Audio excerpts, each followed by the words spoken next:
My name's Jim McGuffin-Cawley, and I am a faculty member in materials science and engineering. I've been on the faculty here for about 20 years. Prior to that, I spent 6 years at Ohio State as a faculty member there, and then actually did real engineering for about 4 or 5 years before that. So I'm delighted to be here. I have to say I've been intermittently able to be at the events, and I've found every one of them has contributed tremendously to my humility. There have been some very moving moments and some very important discussions that have taken place during the week.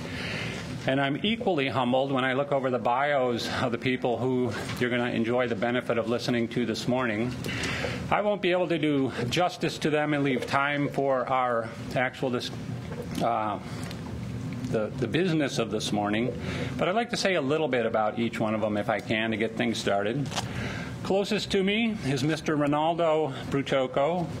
He, as a number of our panelists are, is an author as well as a widely spoken individual. He speaks in a lot of different situations. He is an entrepreneur and an innovator, has had a long career, was involved in the early days of cable television. There was a time when that was a novel concept, and it took vision in order to see the potential there.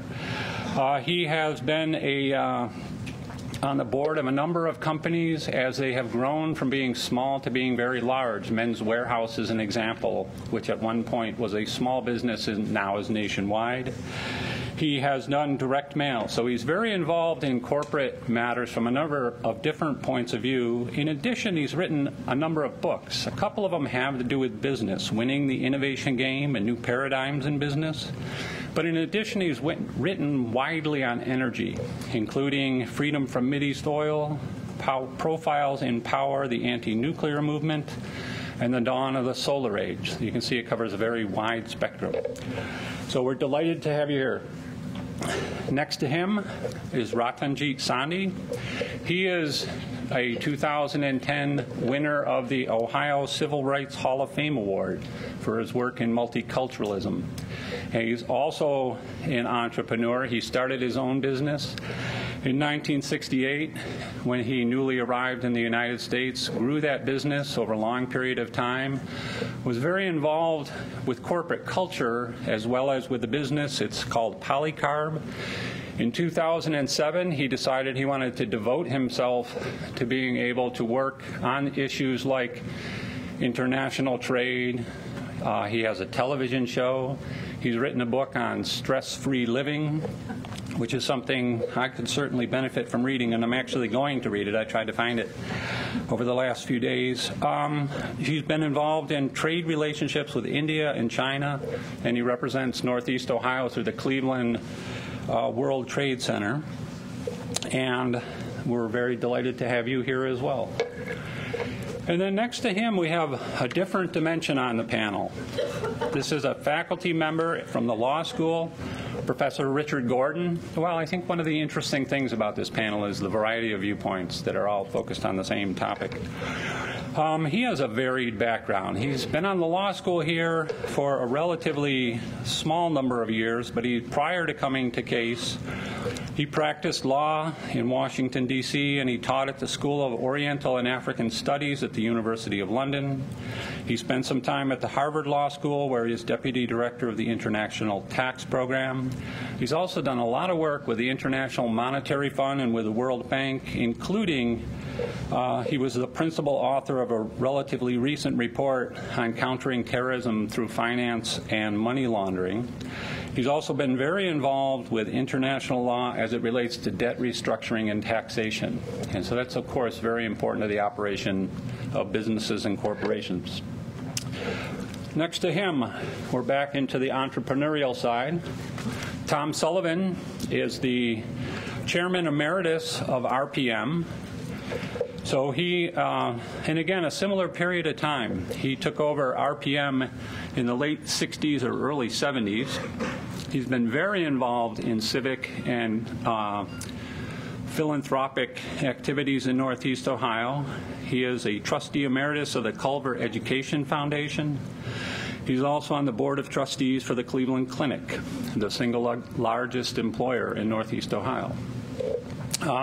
He has been Again, involved in a lot of activities to the extent that he's been recognized, he and his wife and actually his family, by the Jewish Federation. They received the Charles Eisenman Award for exceptional civic contributions. And they've also been the recipient of the Archbishop F. Hoban Award for distinguished service to the Diocese of Cleveland.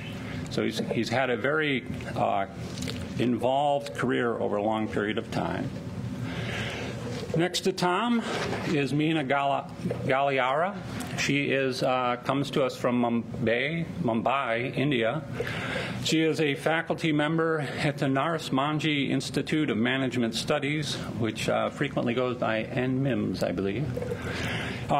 She has, since her graduate days, been focused very much on corporate social responsibility, particularly as it applies to the pharmaceutical industry, which is, of course, a very important element and a very significant, there's a significant aspect of that with regards to international activities. Again, she has been a recipient of awards for that corporate social responsibility work. Excuse me. And we're delighted to have you here with us as well.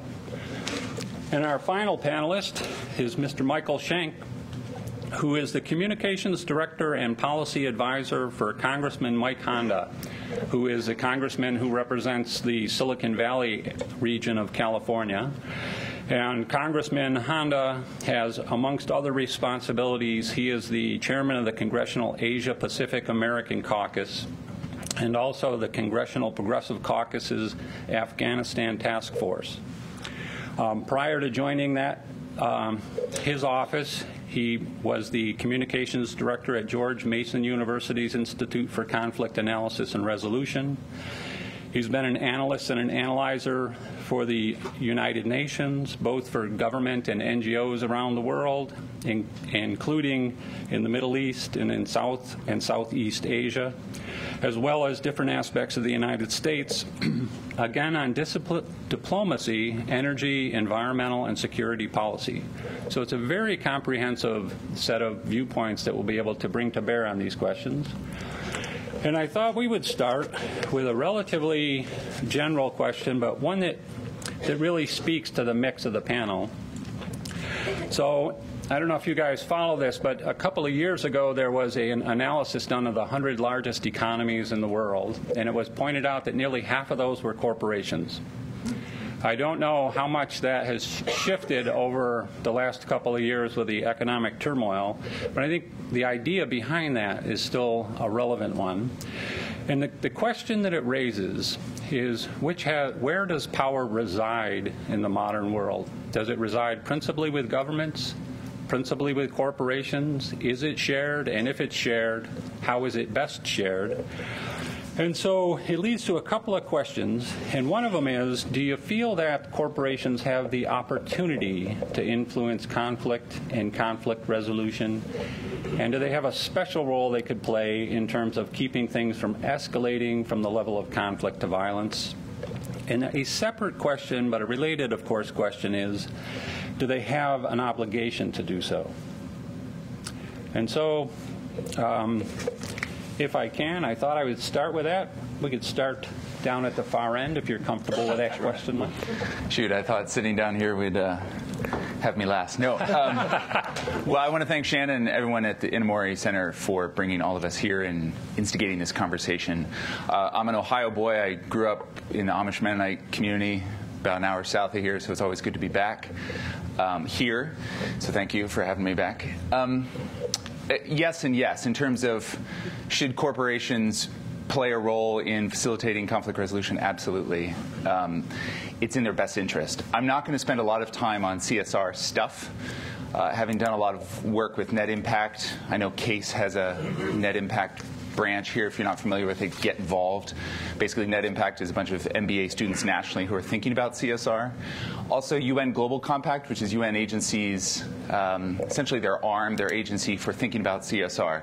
So CSR, you mean corporate social responsibility? Sorry, yes, thank you. Corporate social responsibility. From here on out, I'll say CSR. But that's what we mean. But thank you for stopping me on acronyms, because we'll probably do a lot of acronyms. So, is it in Shell's best interest to do a better job working with militants in the Niger Delta? I know. Are you here, Arthur? Arthur's not here. Maybe he slept in. He's very involved in that. Is it in Shell's best interest to work with them? Absolutely. Are they going to attack pipelines less if Shell does a better job working with them? Probably. So I just want to assume that part of the conversation I'm not going to touch on, because I want to touch on something very, very specific that I've gotten involved with more recently with Congressman Honda. And that is specifically two corporations or two corporate industries, the defense private sector industry and increasingly the development private sector industry. Because of Iraq and Afghanistan, because of our wars there, we have built up in a significant capacity two industries that, in my personal opinion, and increasingly Congressman Honda's opinion, but if you look at his articles that I've written for him, that's what he's saying, and so he's behind it. I'm not speaking in simply Michael Shank's capacity. I'm speaking in Congressman Honda's capacity as well. They have a personal interest in us continuing war. Post-Afghanistan, you name it. Pakistan, Yemen, we're already going into Yemen.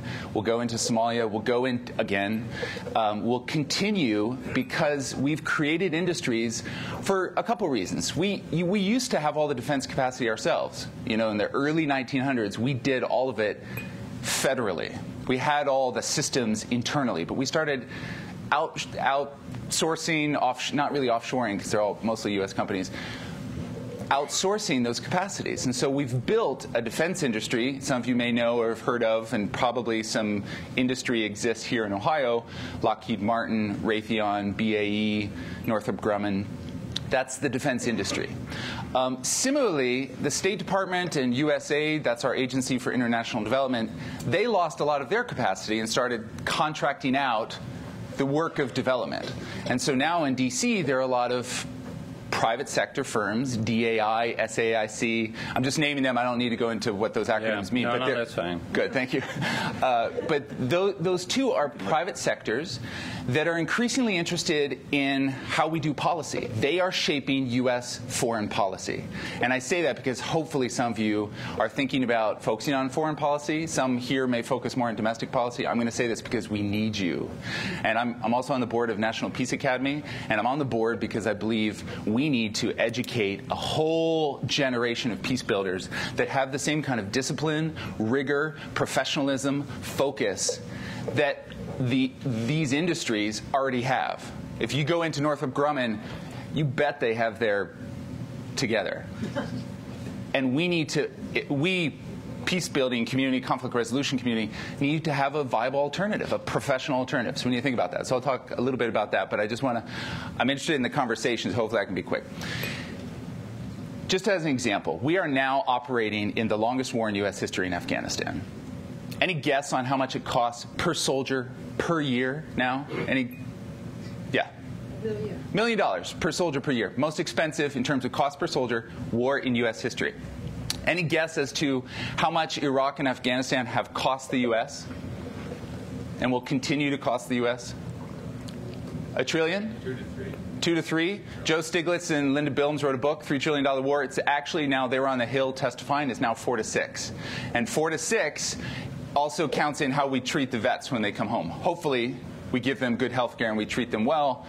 Those are the costs they're thinking about. Most of that is money spent that we don't have. It's deficit spending. We don't have it. So we take a loan out from, to fund the war in Iraq and Afghanistan. So in terms of how do we stop private sector's interest in warring in Iraq, Afghanistan, Pakistan, Yemen, you name it. Anybody heard of the Joint Strike Fighter? Yes. Right, so it's a pretty amazing plane. Any guess as how much it costs? Almost $40 billion.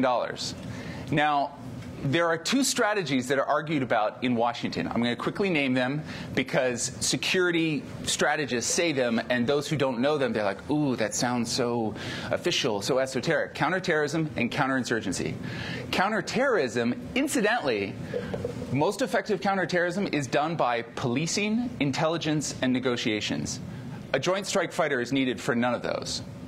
Counterinsurgency implies that political economic capacities are also developed, which often requires long-term sustained development, none of which appeals to the ARDs, the SAICs, the DAIs of the development industry who get a $25 million grant from state that they don't have to do much accountability on and go build some schools. Incidentally, the schools they build weren't done with Afghan involvement, and so the Taliban blows them up. Unsurprising. So what I've done for Honda is try to illuminate best practices, and that's what I don't want to be entirely glass half empty, but I also want to bring to everyone's attention that we have a serious problem with our U.S. foreign policy. It is being dictated hands down, and I'm putting increasingly a lot of my time and my emotional investment in this because I think it's deeply problematic. Our foreign policy is being dictated by two private industries, and we need to learn how to stop that. So one thing I've done for Honda is show what works. And in Afghanistan, incidentally, it's these community development councils that are run by the National Solidarity Program, which is run out of the Ministry of Rural Rehabilitation and Development, which is a government ministry. You don't need to remember any of that. But the way the CDCs, Community Development Councils, work is that they get a block grant for $20,000, $30,000, and the community gets to decide, well, how do we spend that $20,000? Well, that seems like a good way of approaching development. So they decide. Do we build a school? Well, we've got this school over here. Do we build a road? We could use a road. Do we build a bridge? Oh, maybe we need a bridge to get across this river so we can trade our goods. Everything that's built by the CDC has been untouched by the Taliban. USAID state-built schools, often in deep coordination with the Defense Department, often torched by the Taliban. Unsurprising because there was no community involvement. So I could go on. I don't need to do that now, but hopefully in the Q&A we can have some conversation about what incentive does private sector have in continuing our very specific U.S. foreign policy, and how do we engage that? And hopefully some of you will get involved in the National Peace Academy here. I know Arthur in his fellowship here is teaching some classes. I think that's an ongoing conversation, but certainly Shannon's work in Inamori Center. I know Cleveland, D.C. flights are probably too expensive for you to be lobbying D.C. a lot, but I certainly hope you think about engaging policymakers here, your representatives here, and your senators here, but also in D.C. And just a side note, in terms of this conversation, hopefully tap into some of the Global Peace Index work as well, because they're looking at data. They're looking at quantifying the correlation between business, peace, sustainability. And Steve Killalay, who's behind that effort, good friend, we helped develop some of it together, is trying to develop an alternative private industry to the defense and development industries that has a very close stake in peacetime. What are the industries that do well in peacetime, and why aren't they lobbying more loudly than defense and development industries? So that's something hopefully we can look at too. How do we make the argument, the counter-argument for these other industries that do well and can meet their triple bottom line of profit, helping people and helping the planet? So. Okay, thanks. So I think that, I was asking about the relative role of corporations and government, and I think what you're arguing is it's not useful necessarily to regard them as separate. They interact. So maybe we can include that dimension as we move down. Mina, did you want to? Relating to your question about do corporates have an obligation or do they have an opportunity to get into conflict resolution, if I would look at the legal point of view and look at Milton Friedman's theory, it would be strictly no. I know I'm going to create some sort of a debate over here, but lawyers generally feel that the law generally feels that it is not our responsibility to get into talking about environment or to talk about planet or to talk about people. This is strictly the legal part of it.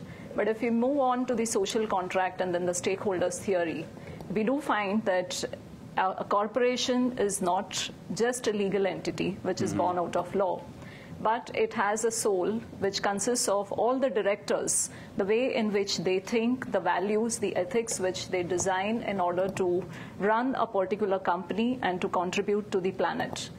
Now, looking back at India, and when my friend spoke about the peace index, India stands at 122 and US stands at 89.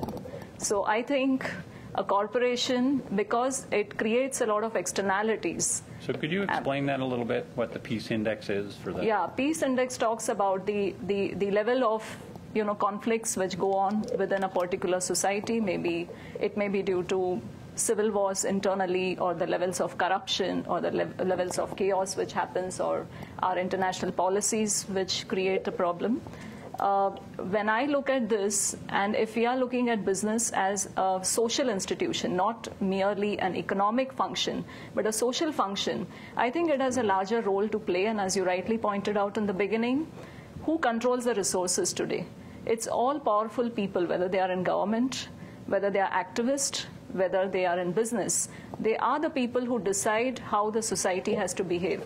So I would say from business perspective, it is the investor who controls. Because the investor is investing in a company, and if he's only looking at the shareholder profit and not looking at the societal responsibility, then I think he's the major culprit, and we need to understand what is his stake in the conflict resolution strategy. So if you are going to create a conflict with environment, with people, and with planets, then I think people who are involved in business, and I suppose they are highly literate, if not educated, I'm sorry to use very strong words, but I think from yesterday I've been hearing about education. And it's not just a formal education. We are looking at the levels of people's decisions on how it impacts the larger society. So I think business does have a role to play. Okay, so let me make sure I understand what you're saying about education. I think what I understand you to say is that education becomes a tool. You become stronger as you become more educated, but it does not necessarily tell you how you're going to use that tool. That's a separate question. Is that right? Okay, thank you. And so we'll have to get around to the investors in a second. Tom, would you like to jump in on this I question? think we have to be careful when you talk about business and its relationship and or responsibility to war and conflict, basically because you don't want to politicize it. You could take a handful of businesses in the United States, and yes, they're big enough to have an effect on what happens in the United States in certain areas. When I was growing up as a kid, the old saying was, as GM goes, so goes the country. What's good for GM is good for the country. Without the government today, GM wouldn't be around. So things change, and I think we have to understand that. And when you talk about businesses, you have to think of the 19,000 publicly owned companies that are around today that are really the engine that make this country grow. If I mention the name Cyrus Eaton, how many in this audience know the name Cyrus Eaton or who that person was? Yeah, you're all about my age, aren't you? Cyrus Eaton was a great industrialist that lived in Cleveland. He was the only person in the Western world that could fly his plane into the Soviet Union at will. And he had one premise: the world's going to be a safer and better place. This goes back to the 50s when the Soviet Union was not the evil empire yet. It was that took until the 80s, but and that was the peace will come with trade. So business has a huge role to play internationally by its interrelation to one another. I'll give you just a quick personal story on that. When I was growing up as a youngster, World War II was going on. And you had a great hatred for the Japanese people. And I grew up with that. I went in the Navy on a destroyer, went into Japan. I thought, it's a pretty neat country, pretty neat people. But more importantly, in the early 70s, when the prices of goods went up after OPEC got its act together,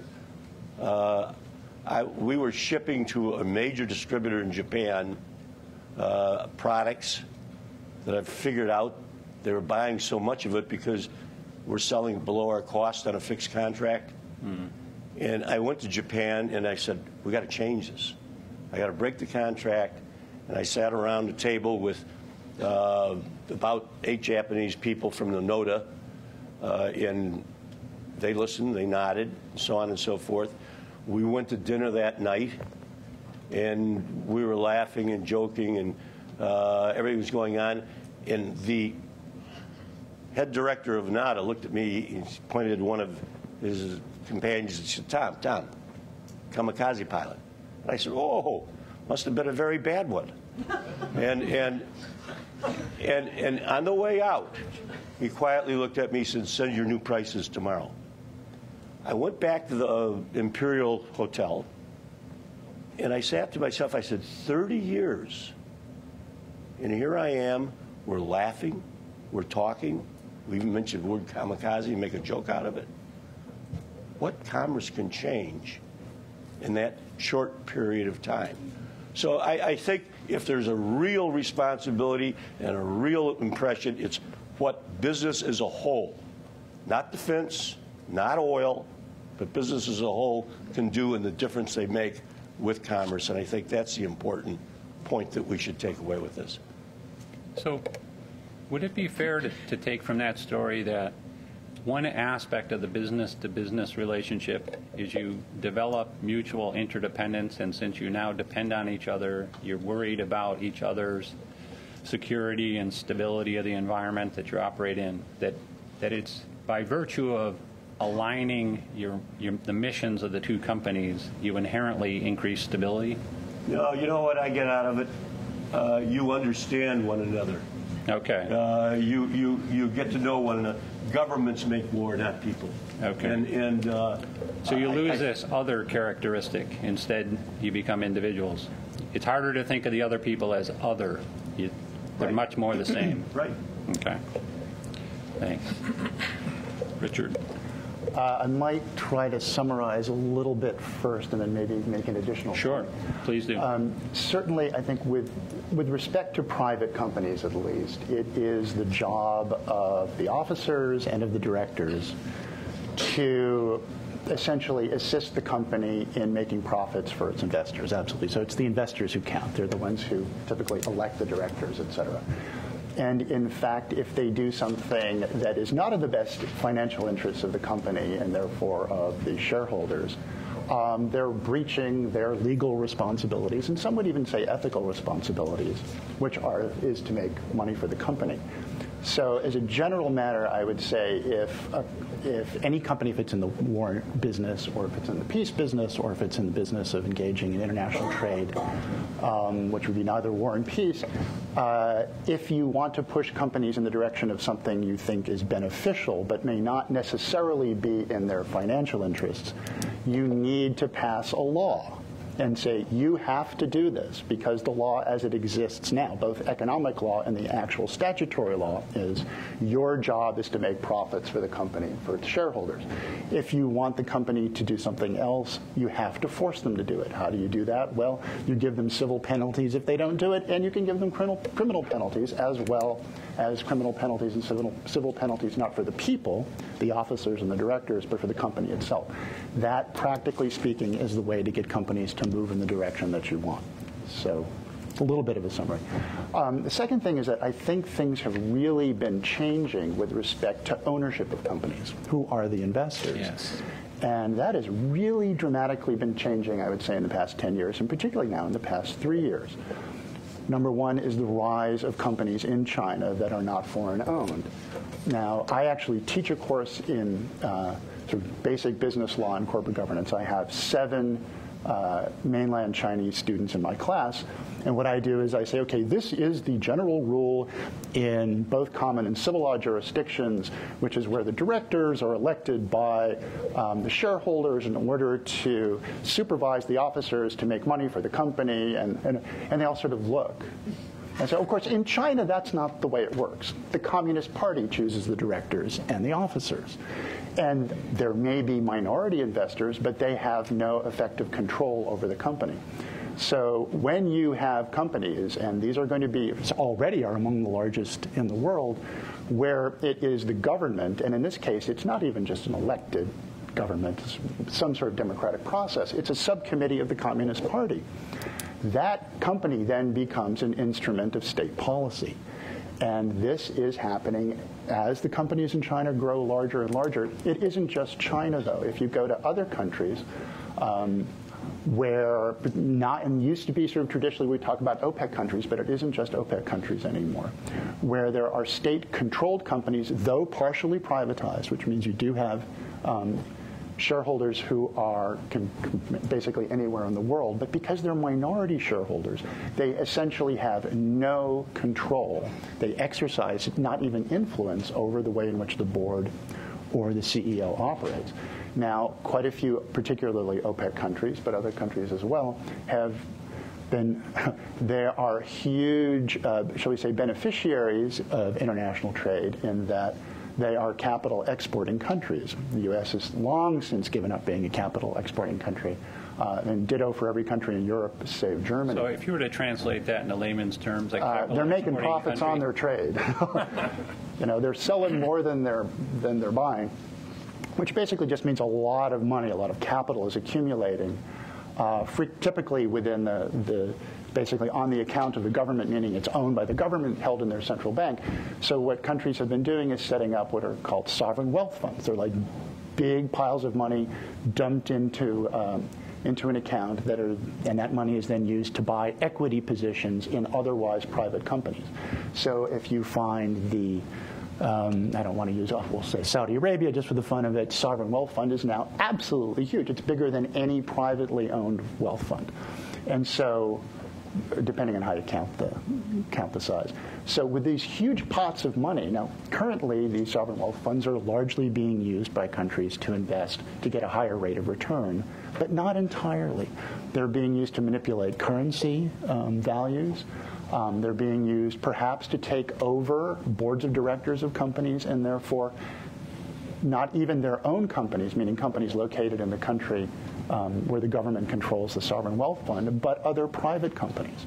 So yes, I mean, number one, yes, it is true that companies in general, laws and sort of laws of economics as well as human-made laws, require the directors and the officers they supervise to act solely to make money for the company. So it could be war or peace, whatever. We don't know. It's whatever the best profits are, unless you enact a law that says, you got to do something else.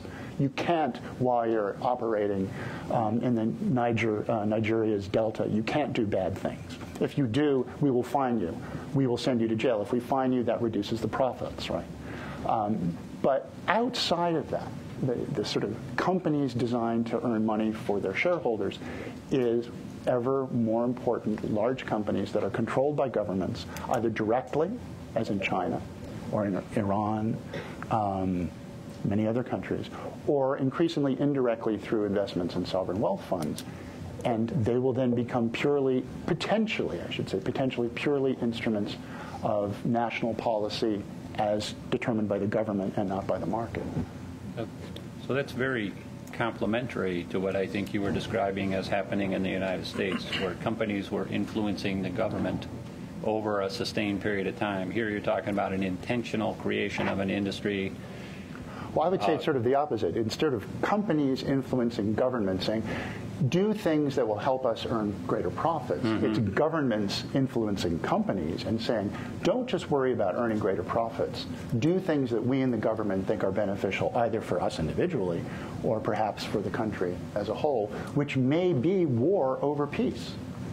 Right. Okay, thank you. Let's move along. Being the Indian amongst all these chiefs, I have a special obligation. I think my esteemed friends are pointing exactly right, but we are still touching the problem. We are not going to what is causing the problem. The corporations have an incredible amount of power. They have the funds. They have self-interest. But as long as our businesses are going to be run or are defined by the product they make, their corporate leadership, or the profits, we will always have these problems showing up from different areas. I think unless the corporations begin to define themselves by the values, what do they stand? what is the most critical thing to define them, we are going to have these problems. Now, the building blocks of these corporations are all of us. So you cannot expect a building to exhibit a different quality than the building blocks. So we blame then the leadership without comprehending and defining what makes you a leader. So we need crutches, we need titles, we need elections. So that is what qualifies us to be a leader. You have to read a resume to have a seat here. So now, how do you define a leader? Leadership, in a sense, fundamentally, is leading yourself. It is through leading ourselves that we lead the world. But if you don't know who in you leads what in you, you are going to be utterly confused. If all your five senses, your desires to become famous, your desire to own things is leading you, what kind of leader are you going to produce? And that's what we have in our society. So it cannot be changed by the laws. We have made tremendous amount of laws. We have made all kinds of researches. The data are all presented constantly.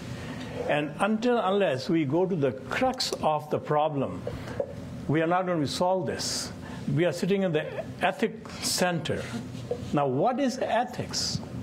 Is it morality? Is it religion? What is ethics? Ethics fundamentally is how responsible you are. The nature is very ethical. It never changes its gravitational force. Otherwise, you'll never be able to fly your airplanes. It never changes at what temperature water boils. It never changes the fundamental quality of every element. Very ethical. It never changes the things, how our organs work.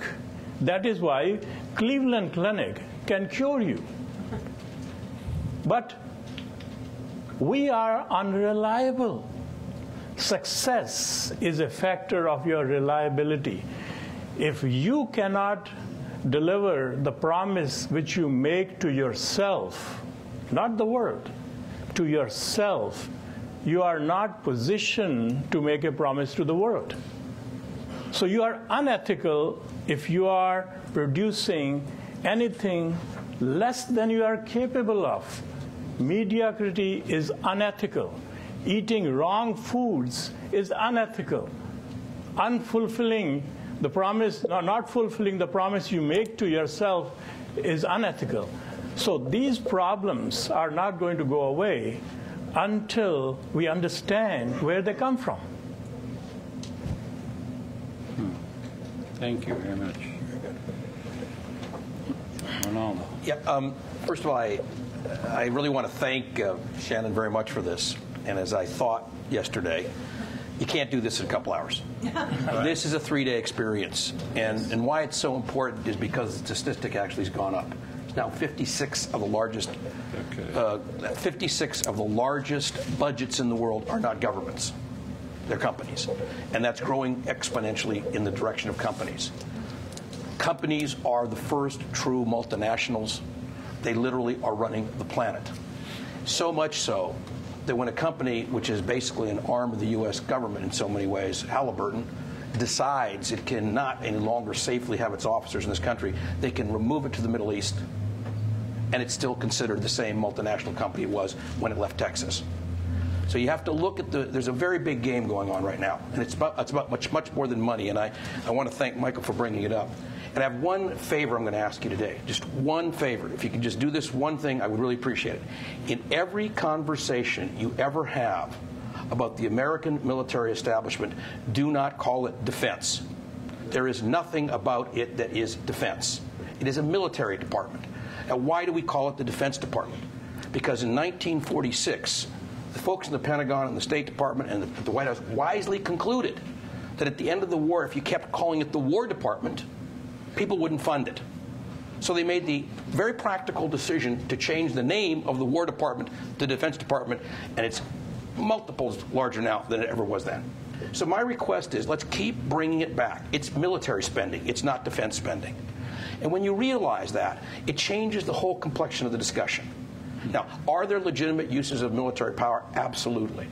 If someone broke in here right now, a terrorist, we would all hope the police would intervene. So there are certain things which we call police powers, and there are certain things that are perhaps justifiable in terms of use of force. I don't know what they are, and the number are getting smaller by the day. So rather than focus on what might be legitimate uses of military power, let's call military power for what it is, military power. And it's used, and I think this is what Michael's point is, to extend and maintain empire. And the empire cannot be maintained. The Pentagon knows that. So first request, let's start calling it what it is. It's military spending. Second of all, and I have to take exception with Michael, the companies he's mentioning are not private companies. They are socialistic companies. Northrop Grumman is an arm of the U.S. government, as does General Dynamics, and I can list all the ones that you want to talk about who are basically the military contractors. And what they have done is they've entrenched themselves in such a way that they don't have to make commercial products to make horrific profits, enormous profits. You should see the jet fleets of the Beltway bandits. It puts what General Motors did coming to Washington with 6 jets to shame. And if you're not sure, go take a look at the airport at Dulles the next time you're there. So I want to just draw attention to a couple of things quickly, because I think the 2 questions you asked is where I want to end. Okay. First of all, I take exception with the concept, and Mina put it out, and Richard is a professor, so I don't normally do this. I'm a securities lawyer by training. That's how I cut my teeth. I've only been a professor for a short period of time. I also sit on the audit committee of a multi-billion-dollar company, which I helped to take public 18 years ago. You alluded to it earlier, Men's Warehouse. We started with a very small little group of stores in Texas. As a member of the audit committee, they have to designate you a financial expert, which means you have a big target on your back these days, or a non-financial expert. So I'm a designated financial expert. So every director has the right to seek redress against me if I am in error in my duty to the shareholders. So I speak with this giant target on my back. It is absolutely categorically false that companies are in the business to enrich shareholders by short-term profit. It's wrong. It's not even good law in my estimation. Businesses are required to do the best they can for the organization. We got into this country, and pretty much... I agree with that, but... Thank you. I thought you would. In Western... Fiduciary duties are to the company, not... Yeah, and see, what happens is people define what's good for the shareowners way too narrowly. So we know what the pursuit of quarter-to-quarter profits looks like. You want me to list it for you? It's Bear Stearns. Okay? So it's Kane paying himself $39 million 9 months before, for a bonus, 9 months before Bear Stearns was eliminated. It's Enron. It's AIG. I mean, I can list it on and on and on. Those people did not do their statutory or their ethical or moral duty towards the corporations because they weren't looking at what was important. And I would urge you all to consider that what's important today is the triple bottom line. It is peace, planet, profits, people. That's the quadruple bottom line because I put peace over all 3. Okay, so we call it people, planet, profits because if you take a look at the balance of what corporations can and should do, you will find that their power can be used in ways that's effective. Now, we sit at a time in this republic, the U.S., where we have a case called Citizens United. And what Citizens United has done, and this is why I think Tom's intentions are really well taken, and I think I'm going to end with why I think he's right about how value of trade creates rising economic activity. But Citizens United has swamped this election we're in right now with billions, hundreds of millions spent directly and billions of dollars spent indirectly. Why? Because the Citizens United case, overruling 150 years of law, the Supreme Court said corporations are people, even though, unlike people, they don't die. And I can give you a few other examples. But they can marry. Yes. They can marry, and apparently they can divorce. They can divorce. And they can go bankrupt. And they do die. And they do die. Through mismanagement, there's typically. Several out there that have gone out of business. But they're not required to. So my point being, and all of us are required to die. It's built into the hardware. So the point I'm making is this. That trade is extremely valuable. Rising economic activity is extremely valuable. That is what brings peace in every continent, every time, all over the world. But I think corporations have a bigger duty, and that is to look at the big picture. And the big picture is, if you don't have stabilized societies, it's very bad for business. Right. War is extremely bad for business. And in fact, if you take all the military contractors together, they represent less than 5% of the 19,000 corporations Tom referred to. The other 95% are guys like me. So I'll end with this. When we took Men's Warehouse public, we said, and it's to the Securities and Exchange Commission and to the analysts in Washington and in New York, we don't believe we're here for the short-term enrichment of our share owners. If you think that, don't buy our stock. Here's why we came together. We're here because we are employee-centric. So our first stakeholder group is our employees. Number two, we're here to serve our customers because that's why we came together. Number three, we are here because our vendors help us. That's our third stakeholder group in serving the customers. And fourth, if we take care of the first three, our share owners will win incredibly well. Going into the recession of 2008, from the time we went public 18 years prior, we produced a 22% compounded growth of our gross sales, a 22% compounded rate of our net profit, and a 22% compounded rate of our share owner stock value. I would say that's quadus demonstratum, QED. Okay? That is how you do a company. That's what would be called values-driven leadership, and I think it proves your point. I think Rajat is correct. Values-driven leadership actually produces a better result in the marketplace. Companies that are looking at peace are going to create a better marketplace for their products, and ultimately will have more influence on how their profitability can be determined, rather than the perversity of foreign policy. Just to add to what you're saying, Yes. the time, if you go back, before this industrial revolution, people were more or less self-employed.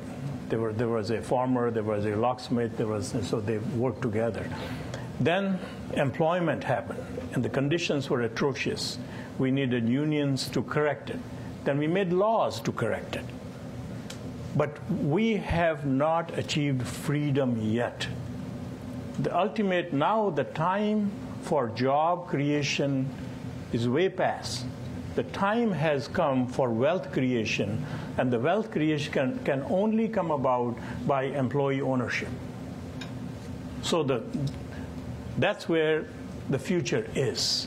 And once you are the owners, then it is in the best interest of the stockholders and the society. We are the buyers, we are the customers, we are the employers, and we are the company.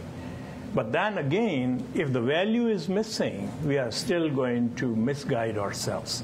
So the building blocks have to have the right structure, right values, right ethics. Okay, I think Richard wanted to speak next, and then me. I would I think probably in general it's true that trade, certainly international trade, is probably a good thing for peace. I'm not sure it always is. I'm thinking of the huge explosion in international trade, that really started after the Civil War in the United States and culminated in that thing called the First World War. And before that, Germany, France and the UK almost went to war over largely mercantilism and international trade. So I think it is possible that even though you have significant international trade, that nationalism or even interests in some companies, not just defense companies, but companies that are hungry for primary materials. Right. And I think that's an issue that for those of you who haven't been following the rare earths. Exactly, the rare earths controversy.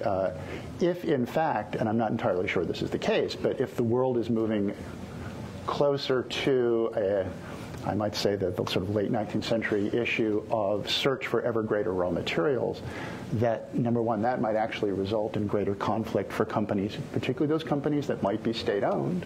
And we're living in an era where more and more companies are state-owned, not privately owned, might actually be interested in conflict so that they can gain access to these raw materials, including rare earths.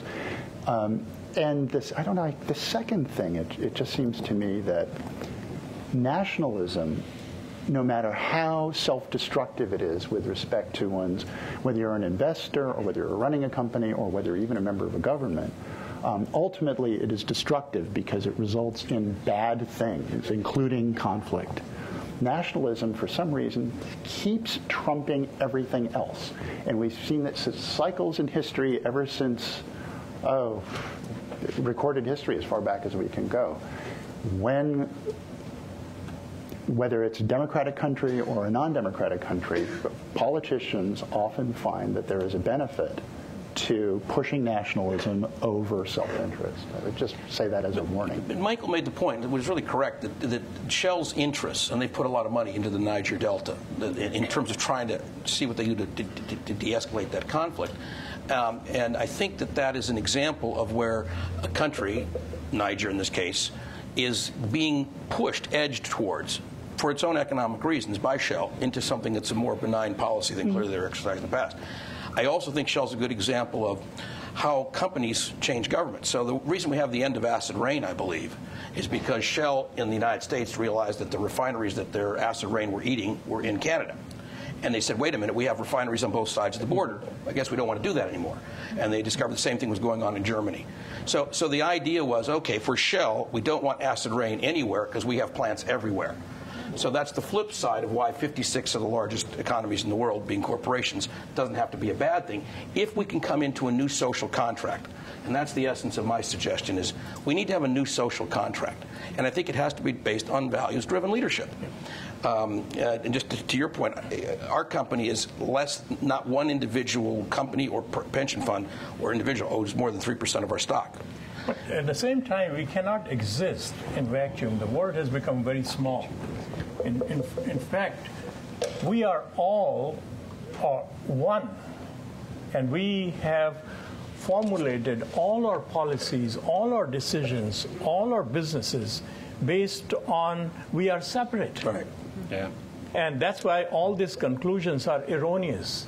If we realize that what you think affects me, not even what you do, what you think affects me, and what somebody thinks in China affects me. So we are one. And if all our policies are based on that oneness paradigm, the whole thing falls into place automatically. You know, I think we're forgetting one thing, and that is the most dynamic influence on any company is the marketplace. It's you folks and what you want. And if a company is not producing something you want, it's not going to stay in business. It has nothing to do with governments or anything else. It has to do with the marketplace. And I think this is something that's being overlooked in this conversation. You're right. Mina, I think you want to jump in. I just wanted to react to the ethics and values, the discussion which has taken place. I would again be very strong at it because I have seen in my research and even in my practice with companies, and especially with pharmaceutical companies that I see, I find that, yes, all companies have values and ethics, and they're all put on the website and in the sustainability reports. But what is good for you? I don't think that an MNC ever considers that is good for a developing nation. I would give you an example, clinical trials. If you have a number of laws, which govern clinical trials, and if India does not have a law, I would always find that the company would defend and say that there is no law, and hence we have not violated any law. I think when there is no law, there is a larger amount of responsibility on you. I mean, why do you always require law? Law is the lowest level of what is expected out of you. Right. And I think that is something which is more important, that if asbestos is bad for Europe, then why are you throwing asbestos to us? If e-waste is bad for you, I think it is bad for us too. So it is good to talk about values and ethics and so many things, but global values and global ethics need to be institutionalized, and they need to be demonstrated. I think what is lacking is that we talk, but we don't walk our talk. And the moment we start walking our talk, I think the amount of military spending and the amount of consensus building that we would be talking about will definitely get a different paradigm, and only then we can say, may peace prevail on earth, because we would then believe on that. And Thank you. Listening to you talk, I can think of it happening in so many levels in terms of hierarchy. There's a big concern here in this town about where the medical incinerators are, which neighborhoods have the medical incinerators, and it's often those who have the least functional local government are the ones where the medical incinerators are located. And so this notion of empowerment works at all levels, I think. Well, but I mean, what you said and what Tom said the same thing. I think they're right. I mean, and the third part of our mission in the Academy since 1986 has been to help people see that they need to put their money where their values are. So what Tom and Mina are saying is the us that has to be responsible on the international level starts with us who buy things. And that's what Tom's saying. So if we want values-driven leadership, we will buy from companies that support that. We have a classic example here in the United States. Probably, no question, the most successful retailer in the world is Walmart. And what Walmart discovered accidentally was it was creating so much negative goodwill through its employment policies that it decided it needed to put on a major change. Not only did it have to start sweetening it up with their advertising, but they literally had to start giving medical benefits, which they did. And then they started looking at the fact that that was actually creating a positive lift in sales. So then Walmart said, what else could we do that people seem to like that would make money? To Tom's point, guess what? They became the leading green company in America in terms of what they've been doing to enhance the environment through their stores, using wind, photovoltaic. They're the largest supplier of incandescent light bulbs in the world. And they've also been able to find ways to drive all of their trucks at great distances for a fraction of the diesel they used to spend, using biodiesel as well. So it's like these things make money, and if we support them because they're doing that and they're making more money, it's a happy coincidence. And then you find people who run those companies reflect your values, and they don't go to Mina's country because they can toxically hurt people there where they can't do it in the U.S. And I totally agree. Law should be the last refuge. If you get to the point where you have to regulate your commercial powers, which are the most powerful in the world, then you've already lost the game. It's time to ask us in business to rise to a new standard, and the public can do that. But Michael's next, but I got to react. I got to jump in here. You know what I thought was interesting about the Walmart story with the medical insurance was once they decided they had to do it, they also began to lobby on side to make sure that it was a law because they wanted to make the playing field continue to be level, but have it at a higher level. And so maybe laws still are useful tools, even if they're not the first one you want to reach for. Yeah, but that's right.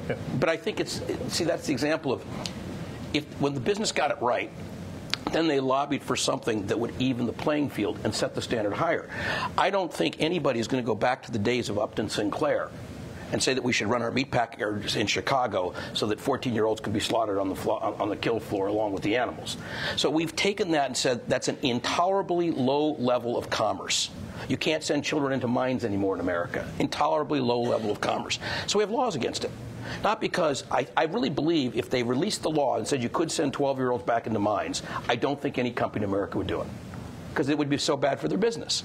So what the laws do, sometimes they reflect a rising standard, which is really good, and then it locks that in as the floor, and then we have a new standard to rise to above it. I want to get to Tom's marketplace comment, but first, health care reform, who followed it? It's a big issue, right? I think Kucinich, who represents probably some of you, and my boss were a few of the progressive Democrats who pushed for first a single payer, and then it became clear the single payer option wasn't possible, so we went for a public option. You bet the healthcare industry was absolutely vital in steering what eventually became healthcare reform. I'm not saying vital in necessarily a positive way either. They had a stake in reform, and they were throwing hundreds of millions at policymakers' doorsteps. So too is that happening on climate change. What do you think are the three industries in the way of climate change right now? Climate change reform. Coal, oil, and gas. So coal, oil, and gas, that's where we get most of our power. And transportation, utilities, and others preventing us. But at the same time, they're like, hey, Congress, you need to make some laws so we know what to do. Because we're kind of in this, should we go green, should we not? Is it going to be legislated, is it not? But yet at the same time, they're kind of steering the direction. But I want to get to Tom's marketplace comment. How do you think you are consumers of my first comment around, I'll go to military spending, thanks Ronaldo, I'll change it from defense, military spending and development spending in Iraq, Afghanistan, Yemen, Pakistan. How are you consumers? You're not buying the Joint Strike Fighter per se, and you're not buying the drone strikes per se, but how are you consumers? I drive a car. I use the material. Okay, so you use the material. I mean, why are we in the Middle East? We can get into why we're in the Middle East. It's resources war primarily. Drive a car. Right. So by engaging in oil use, we're creating the incentive or the motive to be in the Middle East in the first place, in Central Asia. But okay, you're I'll asking where they get the money, right? Well, I'm thinking of, and this is a circuitous way around this conversation, so I'll just jump to it. Okay. Is that we all buy into the security conversation that there are bad people somewhere and we have to kill them. Or we're not safe. Huh? Right? Or we're not safe. So Right. they escalate it to it's me or them. Even Democrats, and I work for the vice chair of the Democratic Party, buy into this, that there are bad people somewhere and we have to kill them. So inherently, that narrative justifies continued military spending. What's one of the only sectors that the president didn't cut in just within the last 18 months? He had cuts across the board. Across the board. One sector that he didn't cut at all? Exactly. Now, Gates, Defense Secretary Gates comes out and says, oh, no, we're doing cuts. We're cutting $100 billion. Well, that sounds like a lot of money, but actually that's not. That's a one-off, one-time event where he's cutting over 5 years $100 billion, but not in terms of growth. At the end of those 5 years, we'll actually be in the 1.5 trillion a year on defense spending. Anyway, since 2000, defense spending, military spending, sorry, Ronaldo, has grown 7% each year. So during our recession, we were still growing military spending 7% each year. Correlating with that was defense lobby at 7% as well. So how do we engage this? Last year in December, I went to Afghanistan, and I'm going to encourage you, something you said yesterday. Tell me your first name, Roger. Something Roger said about crashing on your exchange student's floor. So late last year, I went to Afghanistan by myself, no security, which is rare for a congressional staffer to go without security, because people think Afghanistan is just like this. Well, it is a war zone, but they think you're going to die unless you go with security. So I just went on my own. I dressed in kind of local clothing and worked with some local folks and just kind of went around and talked to people. Came back to the U.S. and wrote a bunch of articles in my own name. My boss was kind enough to let me write articles in my own name, which is rare. Staffers generally don't do that. You write for the boss. But I had written before, so they were like, okay. So I wrote about my experience and got published in various papers and continued writing to try to draw some light, shed some light on the lack of accountability. There is no accountability going on. The media is reporting from Afghanistan and Iraq, but they're reporting with embedded troops. And there's no one able to do accountability monitoring, evaluating whether what we're doing, trillions of dollars, is actually building any kind of stable country in either case. And so in one of my articles, I call out the Defense Department's Inspector General. Now, there's a long title for it. I won't give him the title, but they have an Inspector General who, in theory, should be like, you guys are spending your money improperly, or you're not actually securing, or you're not building up the Army and the police force. That's the auditor. Yeah, well, and so it's a Special Inspector General for Afghanistan Reconstruction, SIGAR. And there was a Special Inspector General for Iraq Reconstruction, SIGAR. And then there's auditors and inspector generals within state and USA. So I call them out and I say, you guys are not monitoring and evaluating at all.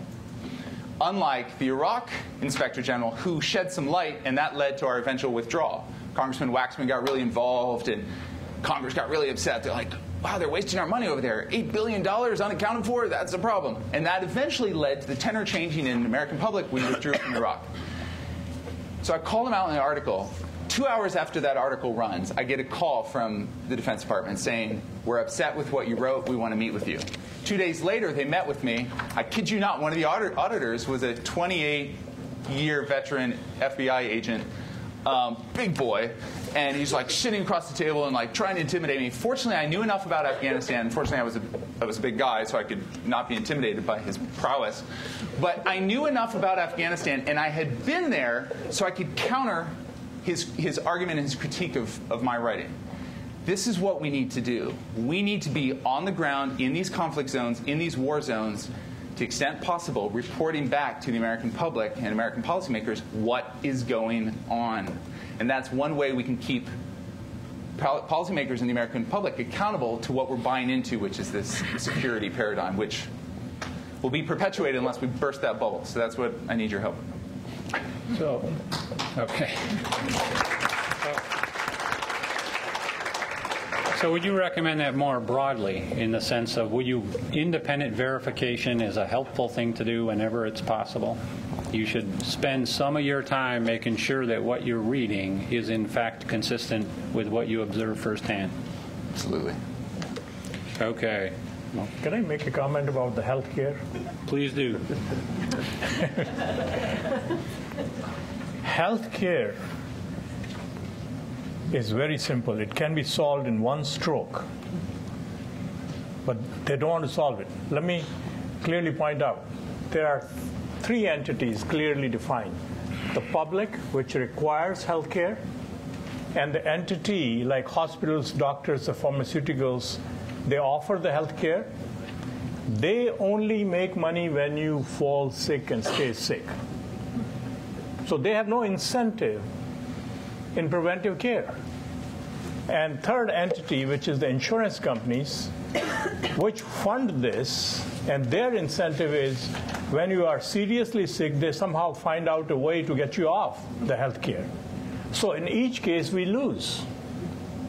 So how do we solve this? Very simply, merge these two together. Remove the insurance company. Let the insurance be provided by the healthcare provider. Now they make money when you stay well. Very simple. Why can't we do that? We have these big institutions right here, and just start the program right here in this city and offer healthcare, and we can offer that healthcare at half the cost. And so I want to react to that because it's actually similar to what you said at the very beginning, Michael, that if we have a company that is focused on a core business, it has a point of view, whether it's defense or whether it is healthcare. And I think both of you argued independently that if you can build into the structure sort of naturally opposing forces so that they don't want to swing too far in one direction or the other, that leads to a better situation. But I think there's a lot of arguments that specification and specialties have their own strengths. And maybe we could get a quick reaction to that idea, because one of the things we want to make sure we do is give time for questions from the floor. And so does anybody want to react to that? I think there's a lot of areas in healthcare that can be done properly. My wife felt sick and she thought she was going to pass out. They called EMS. After a day and a half in the hospital and $5,000, she went through every test possible, and she was dehydrated. That was a pure simple thing of it. Yeah. There is so much fear of somebody coming back and suing you in today's health market that they go through all this to protect themselves, basically. So there's a lot of areas. I would like to go back to something, because I think we're getting more on the political spot than the business spot. And if I recall, the subject here is more business. And I would like to go back. Condoleezza Rice was in town this past week, and I listened to her. It was at the Tri-C function, and one comment she made that I thought was just outstanding was a lot of people keep on asking her, when is China or India going to surpass the United States as the economic leader in the world? And her answer is quite simple: never. They're not going to do it. And her reason for this is, the world knows that the United States is by far the largest military might history's ever made. Most people don't like it until they need it. I have a son that's a Marine, a daughter that's a peace activist, goes around the world, and she was complaining because when the tsunami came, the United States sent an aircraft carrier in. And she immediately said, big deal, what are they going to do, bomb there or whatever? And my son Dan looked, he said, do you ever realize that there's 5,000 beds on that ship? There are probably 25 doctors on that ship. 3 operating rooms on that ship. That's what the military is doing. So there are some good things that come out of that. But back to Condoleezza Rice. Her comment was not only the largest military, largest economy.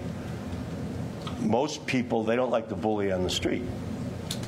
But the one thing everybody in the world will agree with, to the point it's almost become a myth, and a myth is not a untruth, it is a truth that gets very big.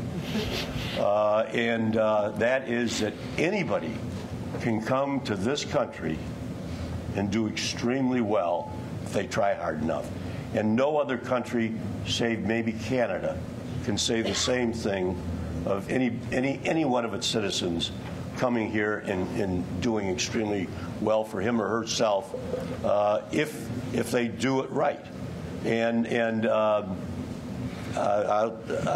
get to you. And that's huge. And it's the free enterprise in this country that allows that to happen. Not the government, but the free enterprise. And I hope we never forget that. Yes. Well, okay. I think you need to use the microphone. So if you want to go back, maybe you can be our first question, and we'll let Ronaldo talk while. Yeah. Why don't we go ahead and use the microphone? I have 2 comments. One, I'm an immigrant.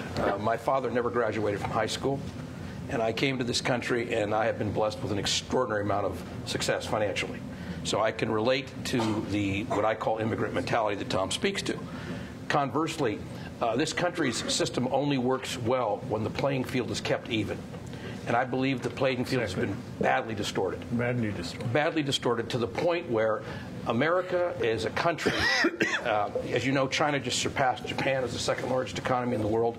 I beg to differ with Condoleezza Rice. It probably will surpass the U.S. as well, and most likely within the next 7 to 10 years, it could easily do so. And I could lay out a scenario where that could happen. And it shouldn't happen because their size is not what's driving that. And I certainly don't care for their political system because I think it's a huge price to pay, too much to pay, for a good economy. But I do believe that it's time for the American business community to realize that it is being sacrificed on the altar of empire. That our companies, my companies, all my companies, are forced to pay penalties in order to support a military empire which is bleeding the rest of us dry and causing resources to be scarce. Oh, and by the way, diverting resources which we could use to balance Social Security.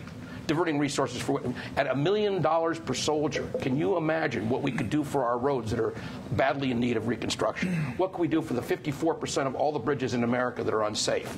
Okay, what could we do for the schools we haven't built? For restoring art programs and athletic programs in our high schools and grade schools. You heard about the statistic yesterday. If you don't get to kids before they're 5, 6 years old, it's probably too late to change their violence quotient. What are we doing about that? What are we doing to increase what's called emotional intelligence, or EQ instead of IQ?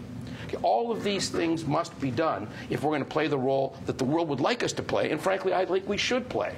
But to do that, we have to be better balanced. And to be better balanced, the businesses of this country have to start realizing that they've been subsidizing and being bled dry by an expansionist military policy, which is basically killing the country. What percentage GDP do we spend on our military?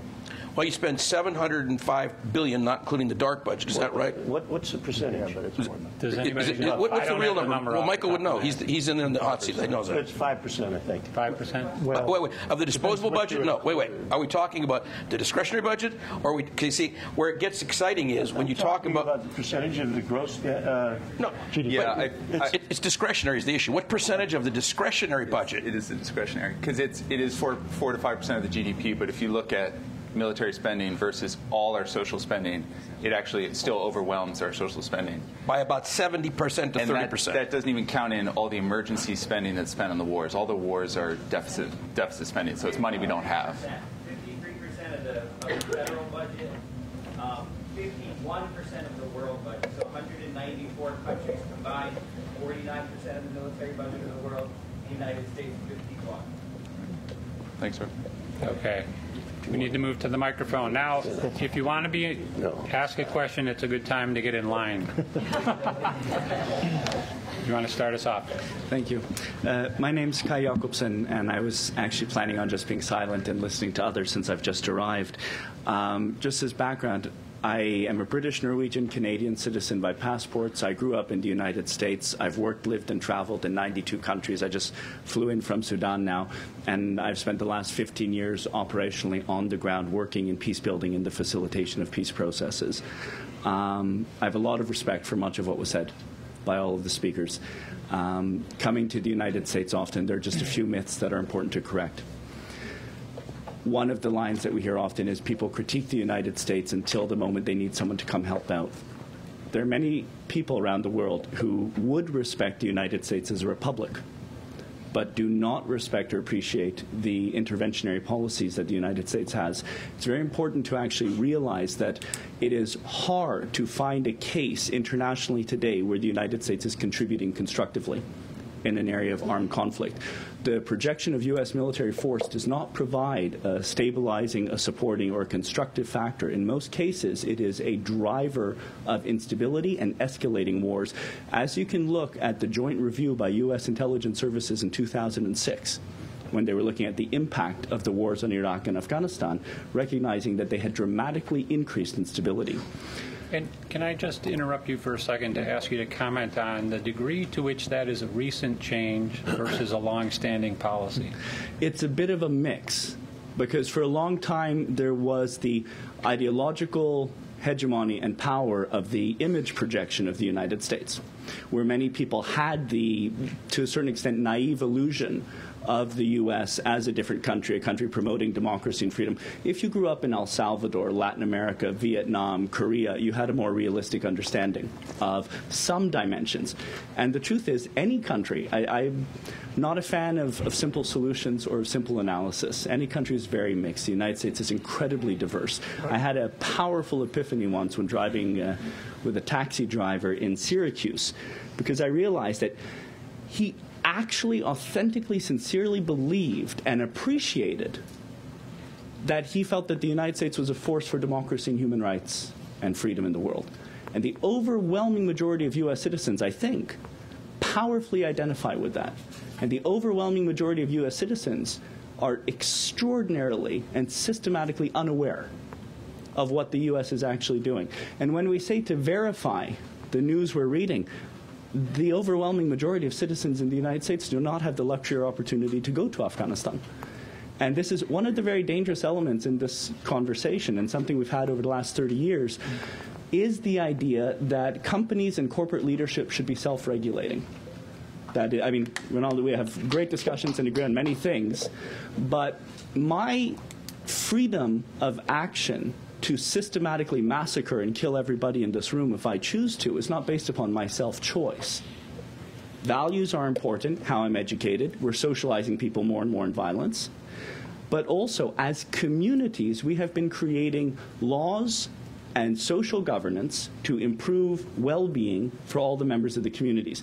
In the last 30 years, you've had a massive organized campaign by private corporate interests to restructure the role and function of the state. And whether it's the investment funds of Saudi Arabia, China, or others internationally, or whether it's the major corporations that were mentioned, the single uniting factor is that the overwhelming majority of what is being carried out is done with little or no knowledge by citizens. One of the major challenges, I think, for us in the years and decades ahead is the renaissance, or the trying to recover and progress democracy in terms of transparent citizens' control over both government and corporations, our political and our economic. But I'll stop there, because there's much more that could be said. But we do need professionalization. The overwhelming majority of people working on peace building think that if you go through a 2-day or a 1-week training program, that means you know what you're doing. Or if you go through a 1-year university program with professors with the best of intention and zero practical relevance or field experience who have no idea how to do it in practice, that means you're prepared. We're not. Our global military budget has gone up by 48% in the last 10 years. Our investment in peace building and the capability to deal with conflicts effectively has not. Just the very, very last thing. I agree, trade can be very positive. Economic production is a foundation of our lives. But it depends how that trade is done. Sure. It depends. For example, most trade today is destroying local production and is benefiting foreign corporations, but not necessarily contributing to sustainable development. All of these issues, we need a lot more open, transparent dialogue and discussion on, and informing people, because at the base of all of this, if we don't have information to be able to understand the issues, we can't take an informed decision on it. So thank you to all the panelists, but in the tsunami, it was the emergency response capacity. That's what we need to invest in. A joint strike fighter does not actually help in emergency recovery. Thank you. Please. I actually have a business question. And it has, I'm Eric Howell. I'm a filmmaker, so in some ways I'm a representative of the media who's to blame for using paradigm words like defense spending, for taking that and creating fear. I mean, I didn't do it myself, but you know, certainly I work at trying to be conscious of those words that are used. And I think Ronaldo made a great point about changing that paradigm from defense spending to military spending. And, sir, you had a comment about Condoleezza Rice's statement about somebody asked the question, when will India and China pass what was it, the size of the economy and business? And I think one of the things that question is based in fear. And I would ask you guys and ladies, about the importance of changing the paradigm of how we talk about business and our economy in the U.S. From being the biggest to being the best. I mean, it's such a competitive statement to say, how long are we going to be the biggest? And that if we're not the biggest, we're therefore failing, and therefore we're failing, we better increase the size of our military and kick some ass. So, you know, it's this mentality that we have to be the biggest. And corporate, you know, in business you want to be competitive, but I wonder if that's becoming dangerous. I would answer by saying it is the best. Mm-hmm. And it's the best because it is a mechanism that allows any individual that wants to rise to the very top. But do you think that it's important to change this notion, or to change some of the paradigm, just as we're talking about defense versus military, rather than worrying about being the biggest, we worry about being the best? Would maybe that be a good helpful? point? Good point, yeah. Okay. So if I can make a quick comment on that. See, there is a unwritten universal law, which we cannot see, but we can feel and sense. And that law is that in this human form, nobody can own anything. The ownership is an illusion. And all our resources, including this human body, is given to us. And those resources either lowered, or they are depleted, or increased based on what we do with those resources. If we add the highest value in corporate world, if your product is better than somebody else, your corporation would grow. So talked about General Motors. General Motors at one time was the largest corporation in the world. And they had so much money, we couldn't even imagine how much money they had. And nothing could go wrong with that. And here came some small companies like Toyotas and Hondas of the world that started making cars. They did not pay attention because they have the biggest advertising firm and the lobby and everything. But suddenly they continuously improved their product, made it better, a little more better. And one day came when their products started adding higher value than General Motors, and the resources started moving. So U.S. is in no different position. If we become mediocre at any stage, we will have second, third, or maybe 10th position in the world. So make no mistake about that. Yes, I would just like to react to your question. It's very important for me as a teacher. I've studied a lot of theories on social responsibility, and I've come to a conclusion that Gandhian theory, that's a trusteeship theory. Till businesses around the world, whether they are American businesses or Indian or Chinese businesses, do not consider themselves as trustees or guardians of wealth. Because only when you go to that position, that this wealth which I have got either by inheritance or by hard work belongs to the larger society. and hence I should reinvest back in developing the society. The challenge before the modern CEO is how to create SV square, that is what we call as shareholder value and society value. Both these values will be created only when we look at not profit but wealth. And I think being an Indian, I would say that we at the core never bother about whether we want to compete with US or with China. I think we are continuously in competition with us. And that is what would actually help us to move ahead. Because if we would say that that we have to compete with US, then I think we are not in a responsible position.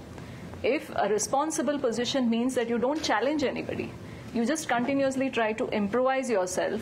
And I think we are a 4,000-year-old civilization. And this whole concept of globalization, if I go back to my mythology, Lord Krishna talked about Vasudhaiva Kutumbakam, which means the world is a global village.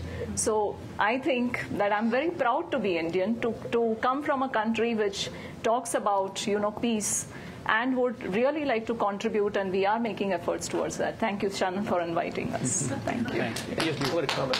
Quick comment, because we do have a line. Yeah, the quick comment is one of my first books was a thing called New Paradigms in Business. You referred to it. And there's a chapter in there. In the chapter, we were asked to analyze at what was the nature of the competitive marketplace in America. And we concluded and published a chapter that said, we've gone past competition.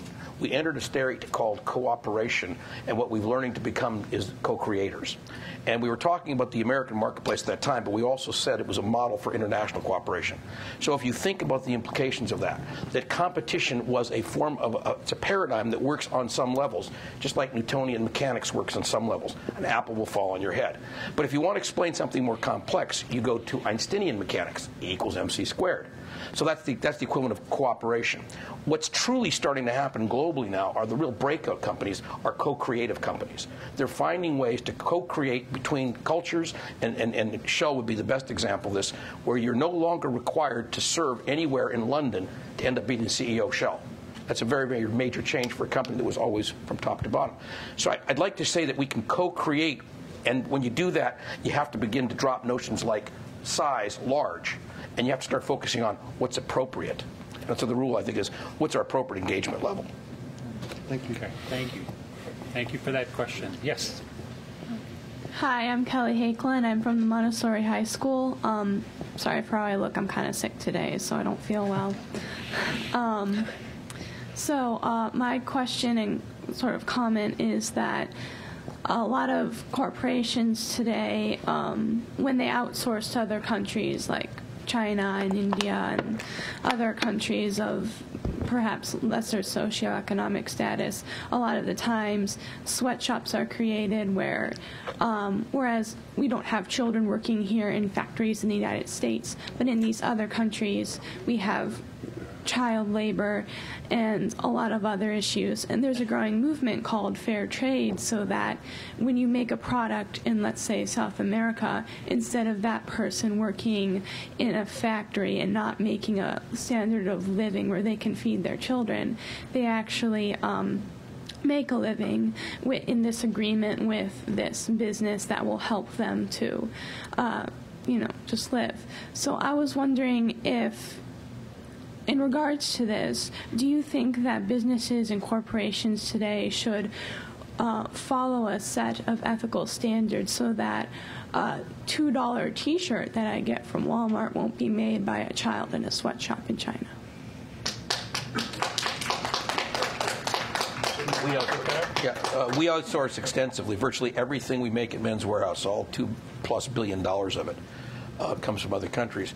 And we started a program voluntarily about 10 years ago where we pay an independent company to audit all of our operations annually and spot checks and performance audits throughout the year. And what that audit's supposed to produce, and it comes directly to the board of directors, it does not go to the manager of manufacturing. For example, Will Severe doesn't get that. We do.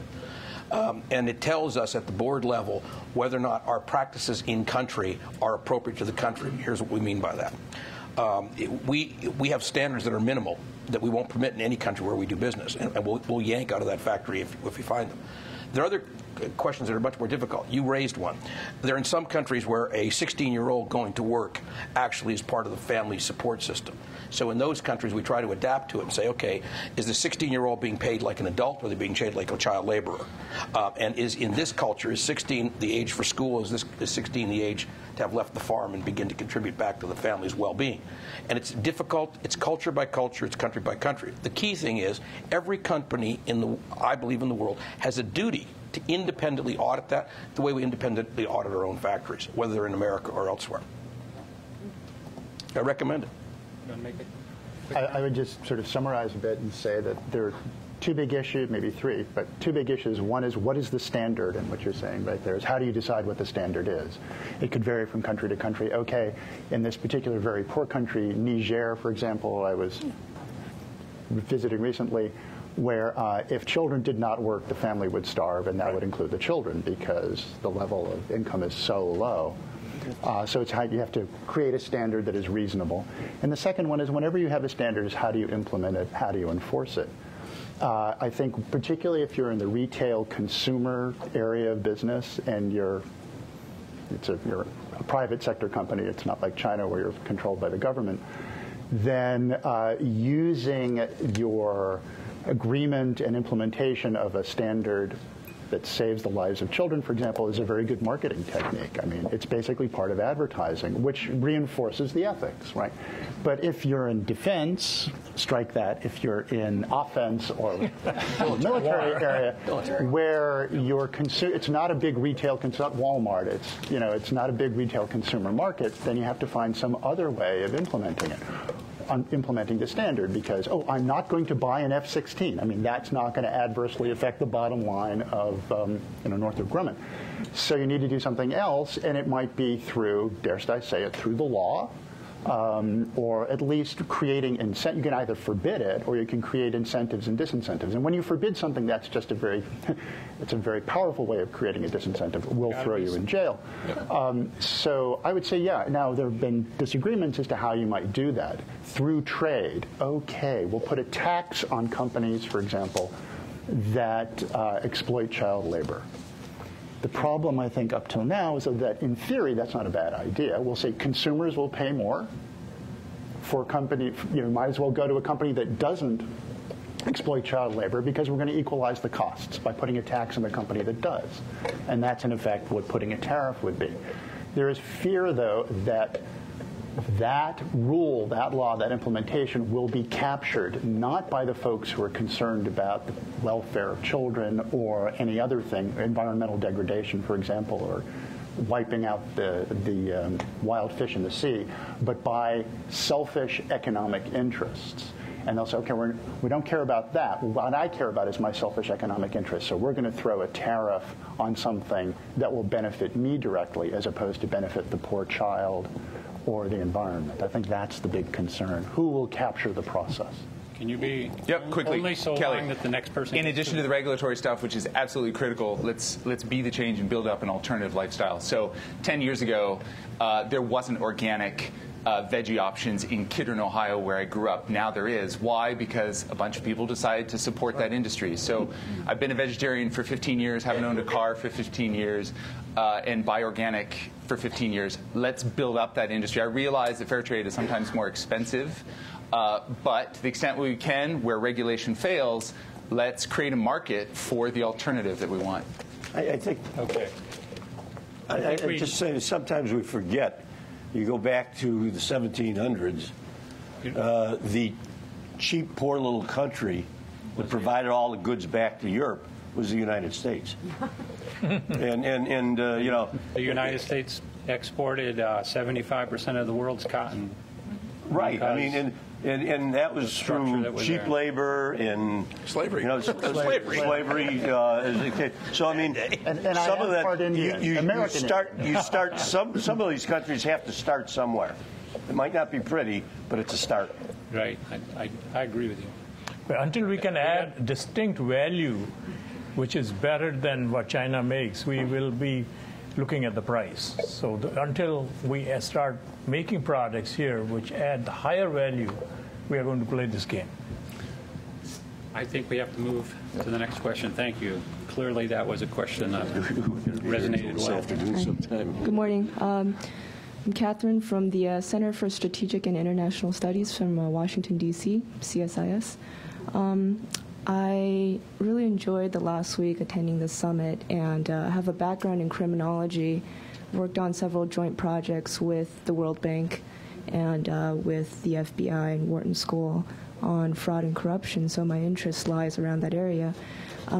Recently I've read a couple of articles in Al Jazeera, and China commented that Pakistan is our Israel, referring to the U.S. relationship with Israel, and in another Wall Street Journal article, there's an increasing prevalence or presence of Chinese corporations in Africa.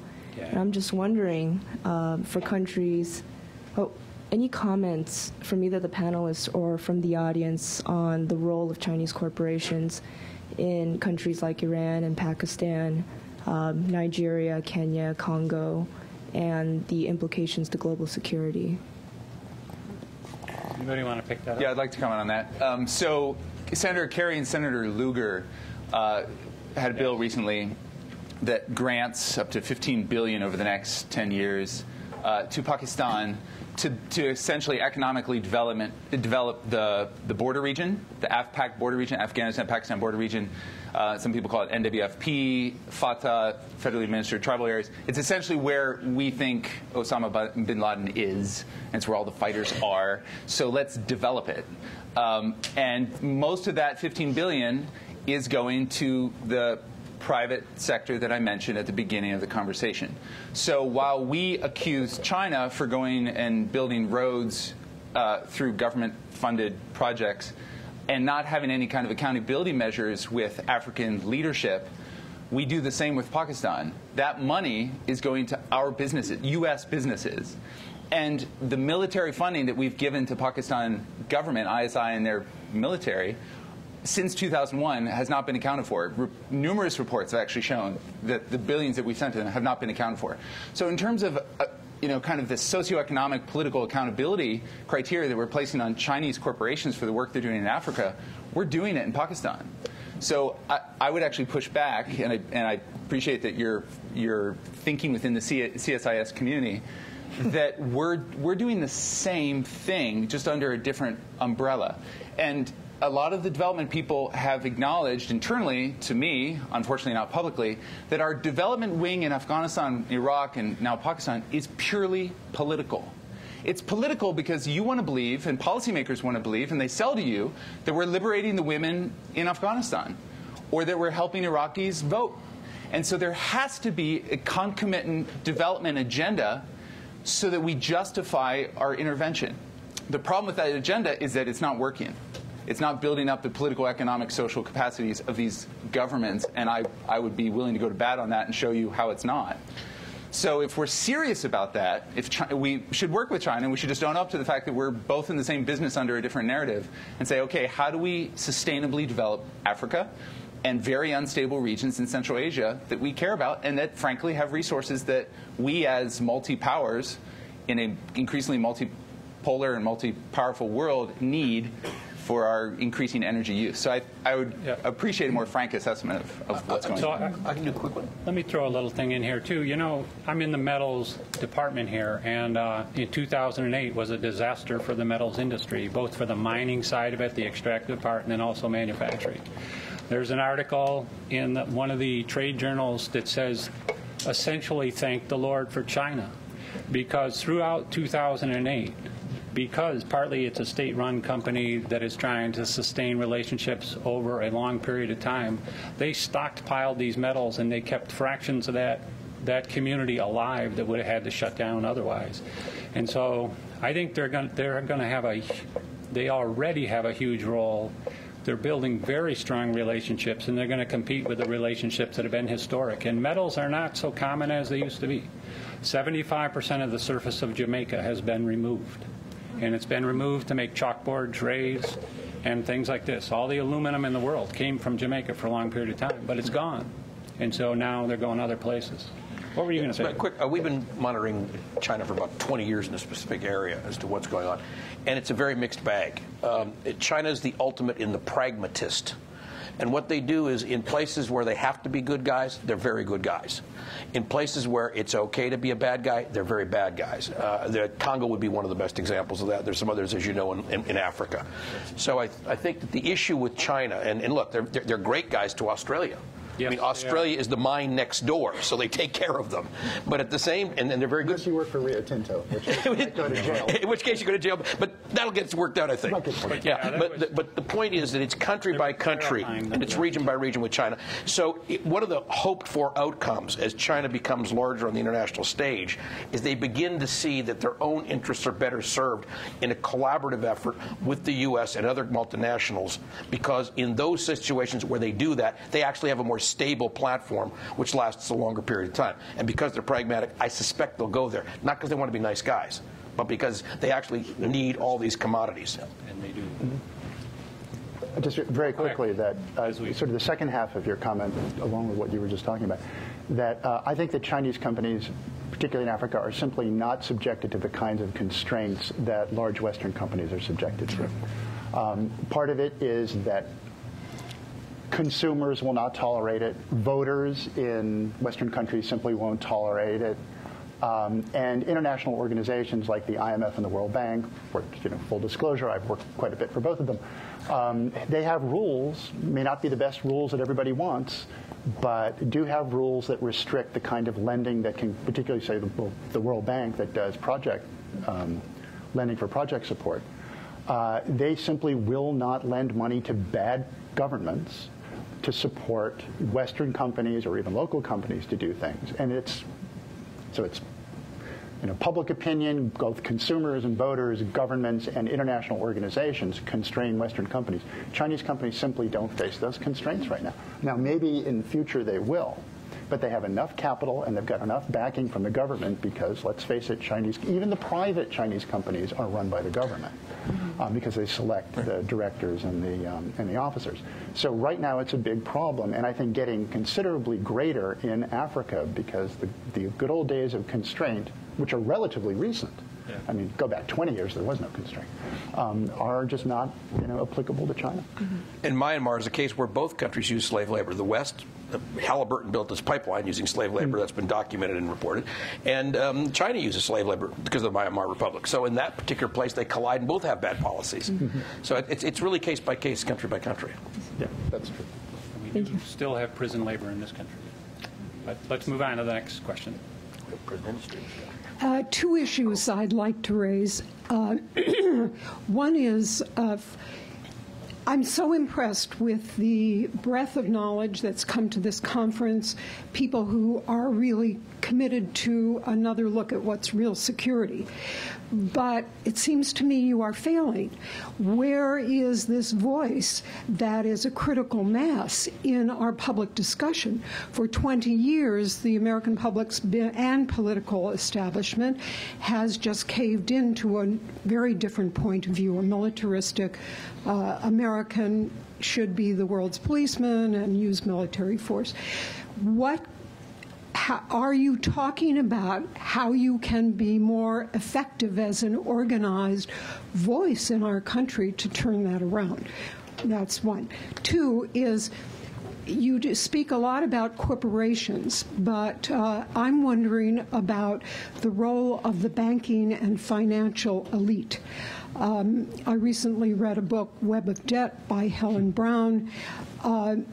It seems as though debt out of money that is just made out of thin air in accounting entries is sucking money out from governments and from our economies and going into enormous private hands. So I wonder about the role of the financial elite and the banking industry. I'll just address your first question. Thank you for it.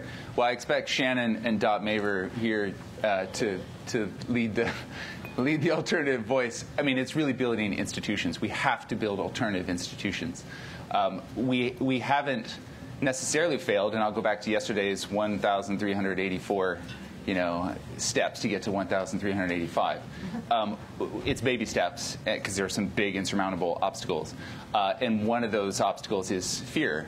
And so the security conversation plays into fear. I want to thank Tom and the Cleveland Clinic for healing me years ago. I had a heart surgery there, and that enabled heart surgery and a bad car accident enabled me to get over my fear. So now I don't have the fear of death. Well, that's helped me in places like, hasn't helped my mom, but it's helped me in places like Pakistan and Somalia and Afghanistan, etc. But fear is a big thing. So how do we? But also institutional capacity. How loud is our voice? How trained is our voice? How professional is our voice?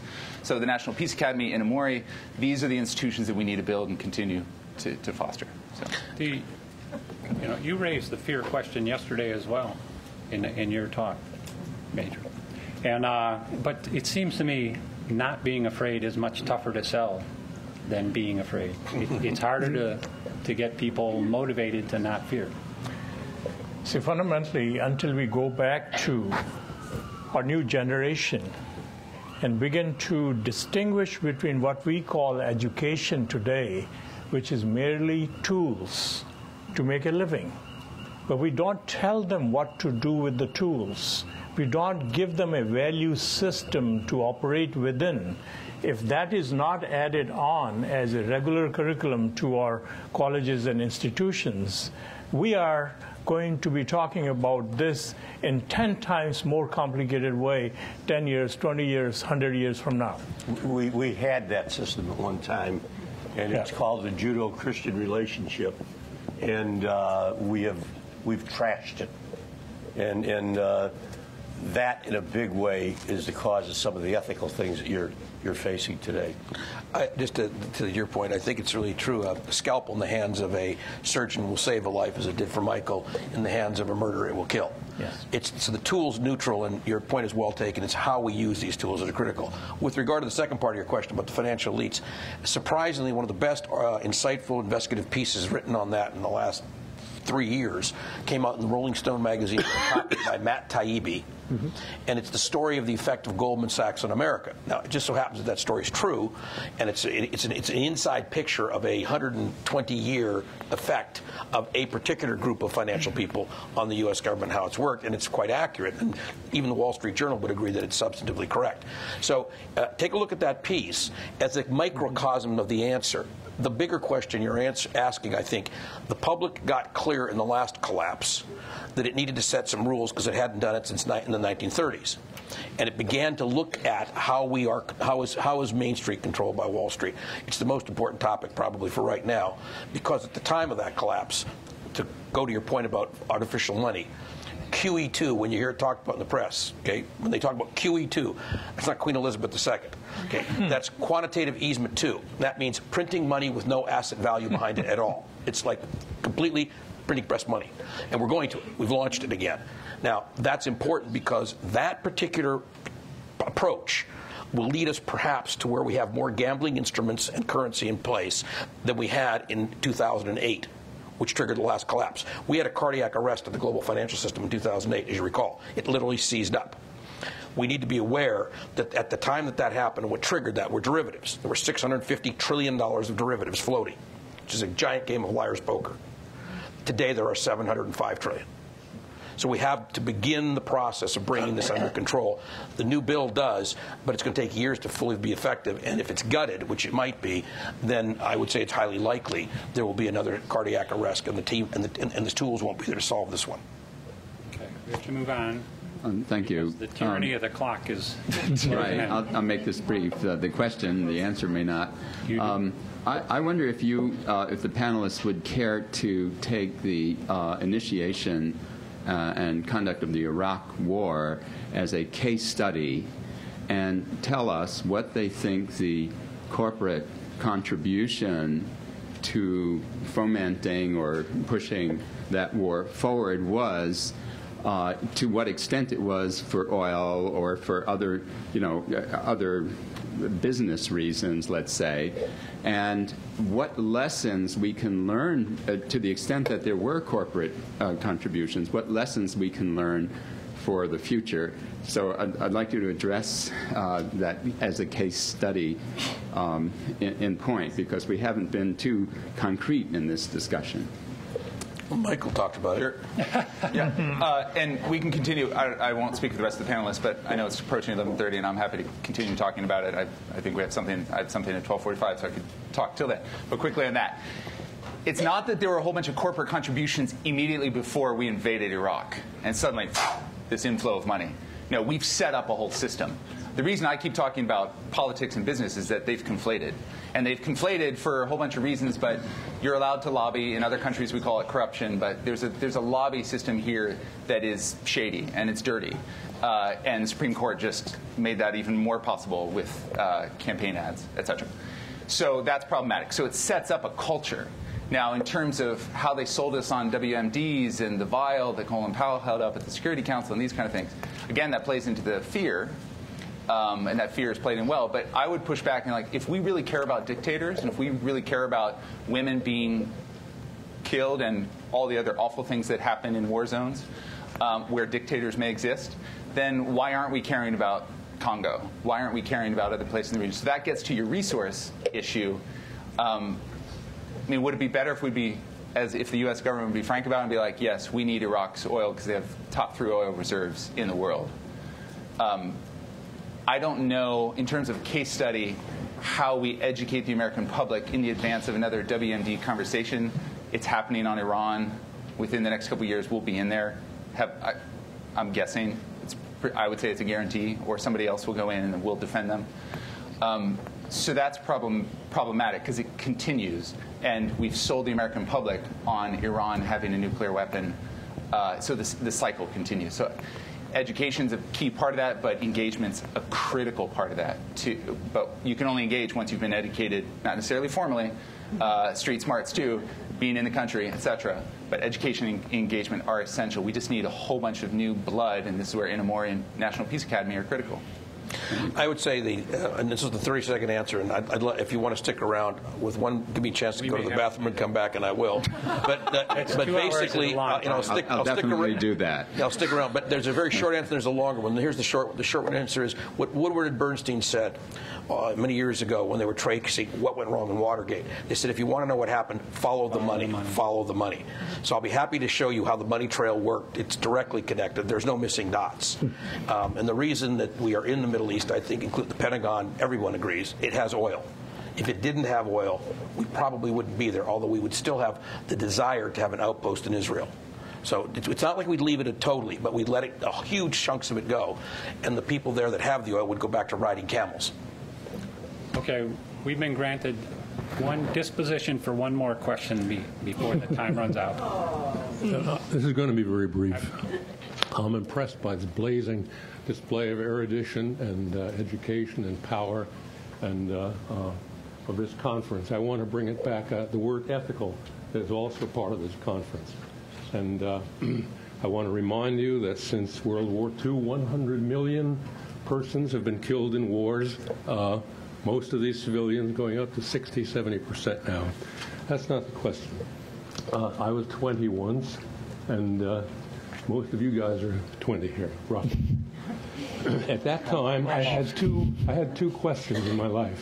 One, I wanted to do good. I wanted to contribute myself and live idealistically and so on.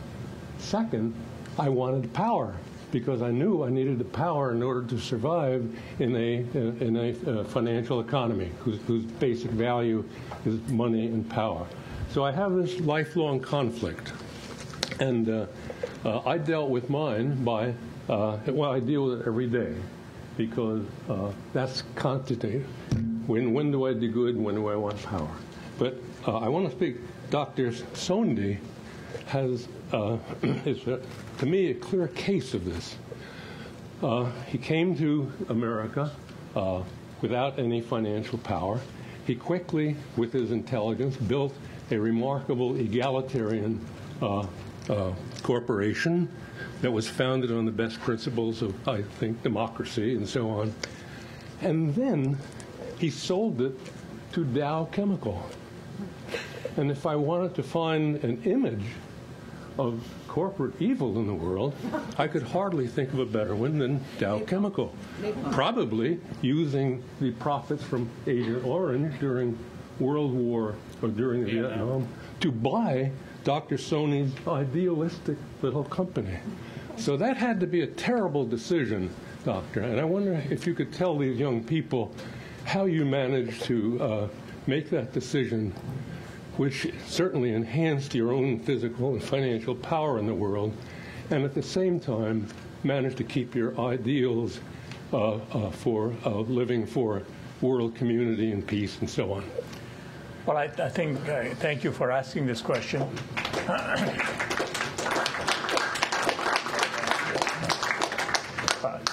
I came to this country with $8, and at that time, Indian government did not have the exchange, so didn't matter how much money your family had, you could only get $8 exchange. So I came to this country and went to Akron University, where I was working on my PhD, and then I started this company. And the advice given to me by well-meaning attorneys and bankers was to hire highly experienced people. So in 1973 I started, and in 80 the company had about 57 or 58 people working, and the company was buzzing, but the company was literally broke. And at that point, my attorney and accountant... I wasn't the attorney, by the way. sat me down. He said, look, Ratanjit, we are running all over the place. We have to sit you down. There is a good news and a bad news. I said, so what is the bad news? He says, for all practical purposes, your company is broke. So now how could be the good news? So you are in America. So we can file for Chapter 11 and settle everybody for 10 cents on a dollar, and nobody will ever know. Your customer will not know. So that was my awakening. So I asked some fundamental questions for those 2 weeks. This was on Friday, Saturday, and Sunday I couldn't sleep. I wanted to know, why am I here? Who am I? What is my purpose of this whole life? Is it all about the money? So at that point, I realized that I need to build this company as an experiment. And if I want to know whether a corporation can exist which is totally dedicated to doing good and making a difference. So Monday, I told my accountant and attorney, call the company meeting. And I also realized that 90% of the company sales were done by me. For 10% of the sale, I had all these paraphernalia, which were all struggling. Say, I don't have the right title, I don't have the right car, I don't have the right office. So I asked the attorney and accountant to share this information with everyone. He said, well, they'll walk out on you. So you didn't have to make the decision. You passed it to someone else. No. And my whole purpose was for me to build this new entity. I couldn't do it with these people because I needed pure souls. So I fired the whole company and went to Case and Akron and brought in new blood. Now my condition was this. I said, well, look, you are PhDs and MBAs and accountants, all these mix of people. So number one, if you ask me what your job description is, I cannot give you. Everything needs to be done in the company has to be done by all of us. Second, if you ask me what your title is, there is no titles anymore. Even I don't have any title. So thirdly, that if I ever find your degree hanging in your office, you are instantly fired because for all practical purposes, you are a student again. So you are relearning. See, the problem is that most of us in the student life don't really know what is my passion. And we go through changing life and everything, and our passion is not known to us. The question is, with all of that, why did you sell it? I'm coming to that. We do have to wrap up quickly. Yeah, I'm coming to that. So this company grew fast, and people worked. I grew basically CEOs in the company because they all worked all around the company. Everybody had complete information. The company's resources were divided third, and third. Third of the profit were distributed among the company. Third were kept in the company to grow. And third were for me, which also I dumped into the company, which company grew. Now, this was a very successful experiment. So now I had to make a decision in my life whether I keep this successful experiment only up to this and keep on growing, or do I come out of it and distribute this knowledge and share this knowledge with the world. So I have only limited lifespan, so that is the decision which brought me here. And now I'm writing books. I have television programs internationally. So this is the message which I want to spread. I think we have to leave it there. And Is there any way that people who could leave? That was the best possible. We do have one thing we have to do, but a number of the people on the panel have said they'll stay for questions after. Yeah. But we have something that we need to do. And I would like to introduce Dr. Dot Maver from the National Peace Academy. And I'm going to invite Dr. Shannon French of the Inamori Center. And I want to thank the panelists. What a fabulous panel. And thank you for raising the bar.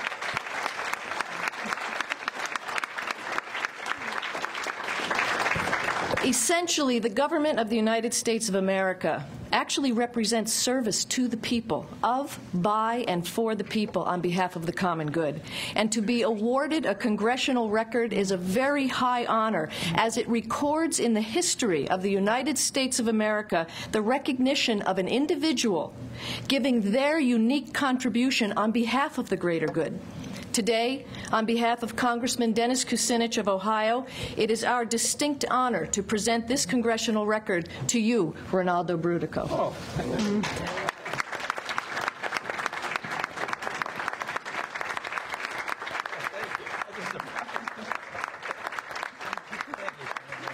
Thank you. Totally unexpected. This is read into the record on the floor of the House of Representatives by Congressman Kucinich. Thank you.